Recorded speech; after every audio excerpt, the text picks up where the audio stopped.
నువ్వు ఉప్మా రెడీ 10 నిమిషాల తర్వాత చూద్దామా ఎలా వచ్చిందో. యా అంటుకుంది. ఈ మామిడి కోసం నేను మా అక్క మా అన్నయ్య కొట్టుకునే వాళ్ళం. అబ్బబ్బబ్బబ్బా స్వీట్ మెమరీ వచ్చింది. ఊరినోక ఉప్మా మామిడి కట్టి సూపర్ రెడీ అండి. రెడీ ఉప్మా తిందామా. వావ్ కలకలడు కదిలిపోయింది ఉప్మా అండి. సూపర్ చేసుకోండి. వరినోక ఉప్మా చేద్దామా. వరినోకతో మాడగొట్టుకుని తిందాం.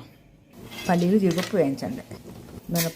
మినపప్పు ఆవాలు జీలకర్ర శనగపప్పు ఇంగువ ఉల్లిపాయ పచ్చిమిరపకాయ అల్లం కరివేపాకు ఇలా దూసి అట్లా వేయాలి. కరివేపాకు ఉప్మా అల్లం లేకుండా ఉప్మా చేయొద్దు. నూక పోసి వేయించండి. హాట్ వాటర్ 2 సరిపడ ఉప్పు వేయండి. ఒక్కసారి కలిపేసి మూత పెట్టి ఇంకా అసలు 10 నిమిషాలు కలపొద్దు. అలా ఉంచేయండి. దంపు చేసేయండి. వంటగది మనకు నీట్గా లేకుండా వంట చేయొద్దు. నీట్గా ఉంచండి. నీట్గా వంటగది ఉంచండి. Neat and clean kitchen. Upma almost done.